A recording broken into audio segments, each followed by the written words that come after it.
अगर आप ट्रेडिंग में बिल्कुल नए हो या फिर थोड़े टाइम से ट्रेड कर रहे हो लेकिन रिजल्ट कंसिस्टेंट नहीं आ रहे, तो ये वीडियो आपके लिए गेम चेंजिंग हो सकता है। आज हम कोई इंडिकेटर, कोई सीक्रेट स्ट्रेटेजी या क्विक प्रॉफिट की बात नहीं करेंगे।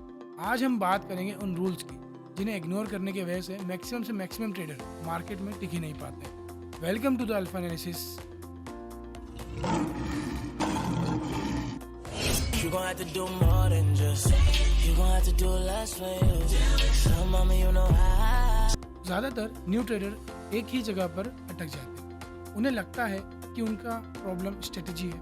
कभी इंडिकेटर बदलते हैं, कभी टाइम फ्रेम, कभी किसी और का सेटअप कॉपी करते हैं। लेकिन सच ये है, स्ट्रेटजी फेल होने से पहले अकाउंट फेल हो जाता है। और अकाउंट इसलिए फेल होते हैं क्योंकि कैपिटल और उसको लाइटली लिया जाता है। इसलिए सबसे पहले बात करते हैं कैपिटल की। कैपिटल सिर्फ पैसा नहीं होता, कैपिटल आपका मेंटल पीस भी होता है। ट्रेडिंग का पैसा हमेशा वो होना चाहिए जिसके ऊपर आप इमोशनली डिपेंड ना हो। अगर ट्रेड लॉस में जाते ही आपको टेंशन हो रही है या नींद खराब हो रही है, तो इसका मतलब है आप गलत पैसा यूज़ कर रहे हो। रेंट का पैसा, फीस का पैसा, लोन का पैसा या इमरजेंसी फंड, ये सब मार्केट के लिए नहीं बने यार। अब यहाँ एक और मिथ ब्रेक करते हैं। बहुत लोग सोचते हैं जब तक कैपिटल बड़ा ना हो तब तक ट्रेडिंग का कोई मतलब नहीं।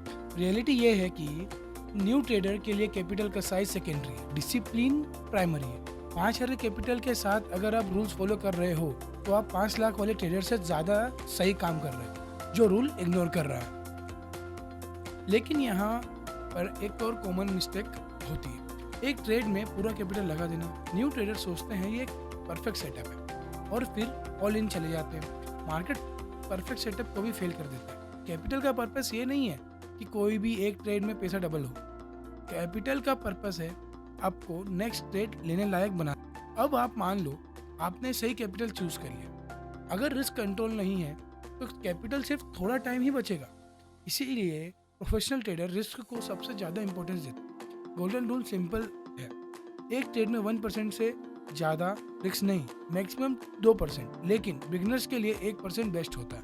आपके पास अगर 10,000 है तो आप एक ट्रेड में 100 रुपये से ज़्यादा लॉस नहीं ले सकते। बस 100 रुपये मतलब लास्ट। यहीं से स्टॉप लॉस नेचुरली आता है। स्टॉप लॉस कोई पनिशमेंट नहीं है, स्टॉप लॉस एक सेफ्टी बेल्ट है।